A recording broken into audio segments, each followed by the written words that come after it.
Aren't you going to let him offer his defense regarding the charges against him? I'd like to have him as one of my ministers. He'd be the... what did you say? Aren't you going to let him speak for himself? Oh, yes, of course. You have permission to speak for yourself, prisoner. I consider myself happy, King Agrippa, because I am permitted to talk to you about all the things I've been accused of by the Israelites.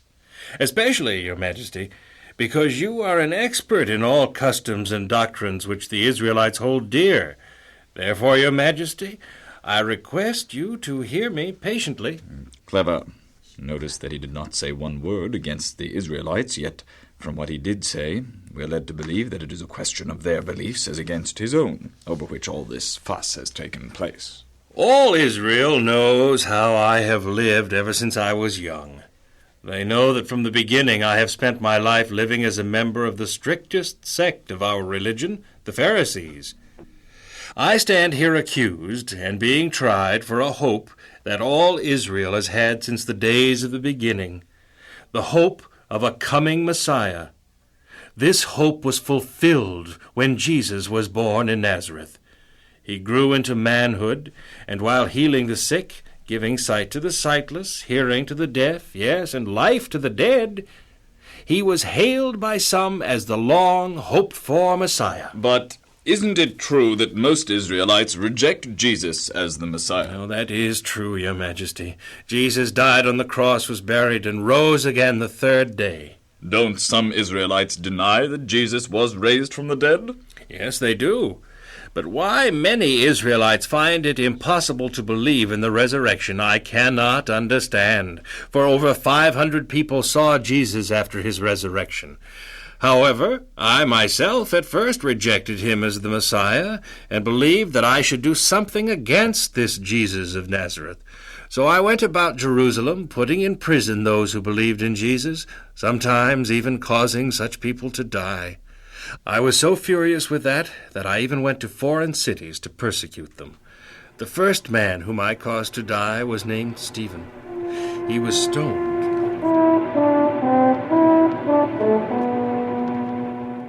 So, armed with authority from the temple authorities, I went to Damascus to arrest and bring back all I could find who believed in Jesus. Near the gate of Damascus, a light much brighter than the sun appeared at midday. All of us fell to the ground, and I heard a voice from heaven. Could you understand the voice? Oh, yes. It said to me in the Hebrew language, "Saul, Saul, why are you persecuting me? You are hurting only yourself, like an ox kicking against its owner's stick." "Who are you, Lord?" I asked. He answered, "I am Jesus, whom you persecute." I stood up and looked, and verily I beheld the crucified and risen Christ, the same who had walked the streets of Jerusalem, died on Calvary, broken the bonds of death by being resurrected and ascended to heaven. It was Jesus. It was his voice speaking to me, as verily as he had talked to his disciples and others.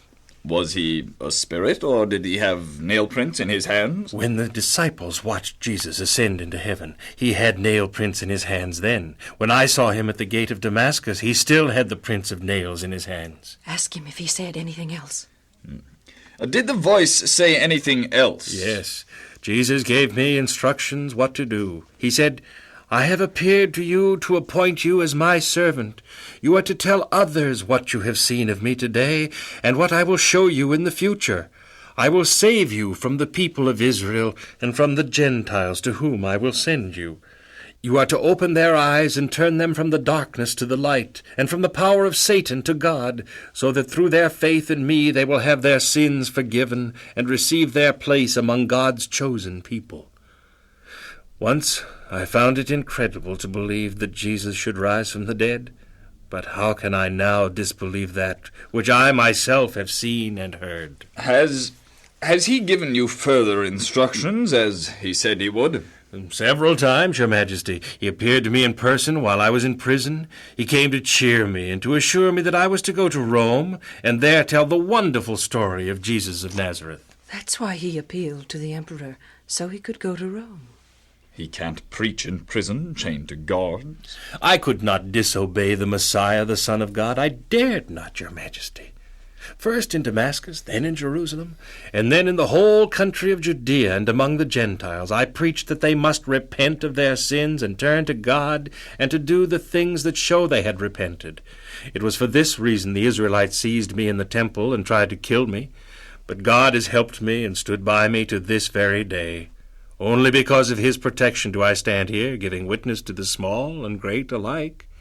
The things I have told you are the very same things the prophets and Moses said would happen, that the Messiah must suffer, must be put to death, must rise the third day to announce the light of salvation to the Israelites and to the Gentiles. You are educated, Paul. You have too much learning. It has made you mad.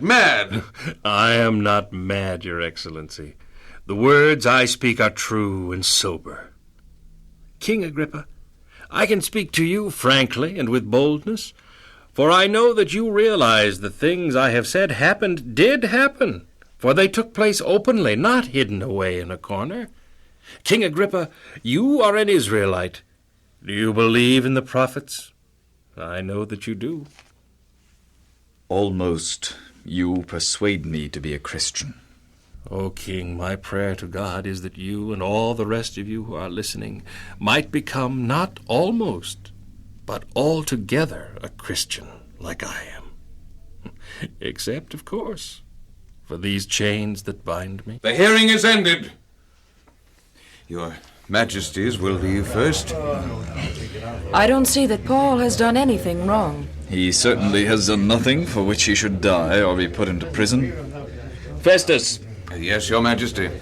This man could have been released if he had not appealed to the Emperor.